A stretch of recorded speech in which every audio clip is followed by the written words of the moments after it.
Right, so I'm going to turbocharge my 2H, which I have in my 1986 75 series LandCruiser. There's my exhaust temperature probe. I installed that to get a pre-turbo reading. So step one, take the extractors off. A little tip my grandfather taught me: when you've got a long heavy thing that's got multiple bolts, and there's easy bolts to get out, and then there's really hard to get at ones, always leave one of the easy ones in place and tight to hold everything secure so that it doesn't move around on the light ones, because I bet you if this moves, them hard to get at bolts, they'll turn into impossible to get at bolts. Okay, so I've got the extractors off. They're in really good shape. I might try and sell them for $100. My gasket stayed in one piece and is in good enough shape to reuse. I'm on a pretty tight budget because it's the wet season at the moment and I've got no work because everything's flooded. So, righto, now we've got to prepare our manifold. I've got to install these studs.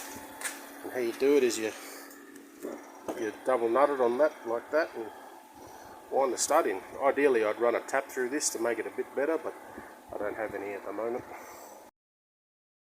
Alright, so that's the turbo manifold bolted into place. I got it built by a guy in Tasmania.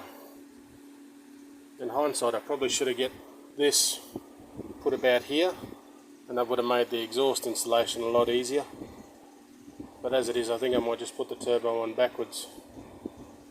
And anyway, that's a problem I'll solve when I'm looking at it. Right, so that's the turbo sitting in position. I'll have to move my dual battery solenoid to another location because the exhaust is going to have to go through there. And I'll make a heat shield that goes around here in between the battery to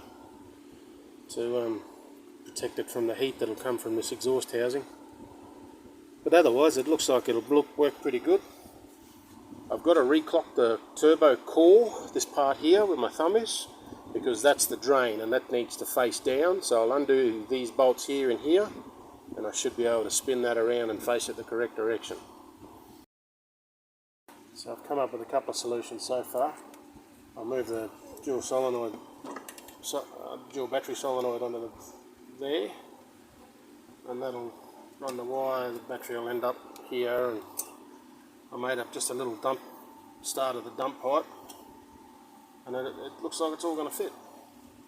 And the line to run over to the inlet from the turbo should be relatively easy to do, like 2 rubber bends, maybe even that one there that I've already got, and yeah, too easy.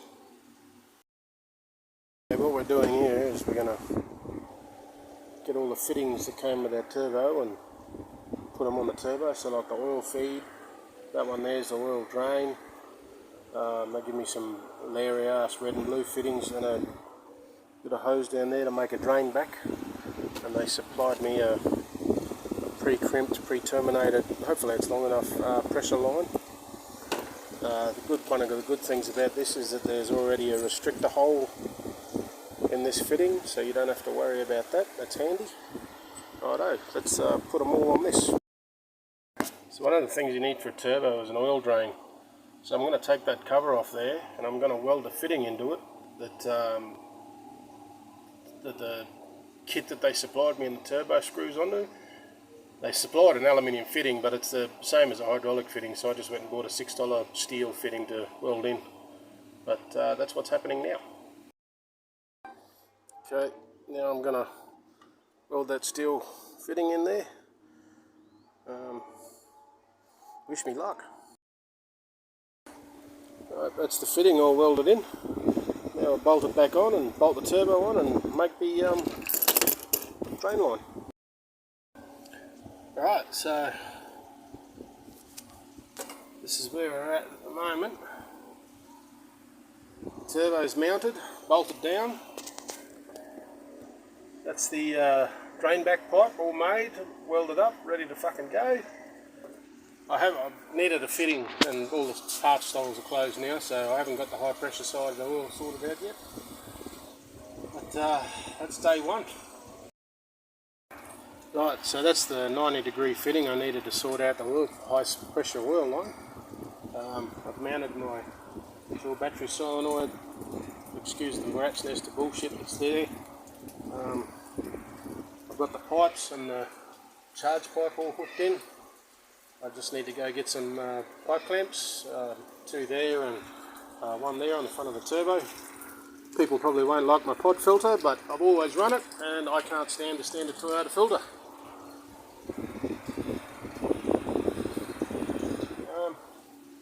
I don't know if you can see it, but yeah, no, it's not. The high pressure oil filtering was my personal idea of hell sorting out, but I got there. It only took 4 bloody hours. So next up, pipe clamps, and then start on the exhaust. Because that dump pipe's only about 300 long. It finishes just out of the view. Happy days. So this will probably be the last video to update. Drilled and tapped the fitting for the boost gauge there. Rewired in the oil pressure switch and EDIC safety switch. This ultimately ended up, I had to upgrade the size of the air filter because the other one was causing a restriction. I could only get 3 pound to boost with that one. With this one here I get 11 pounds. Exhaust gas temperatures have dropped from 700 degrees naturally aspirated to 440, which I was quite happy with, at about 9 pound to boost, and it seems to have picked up with no extra fuel about 15% extra power. That's what it feels like.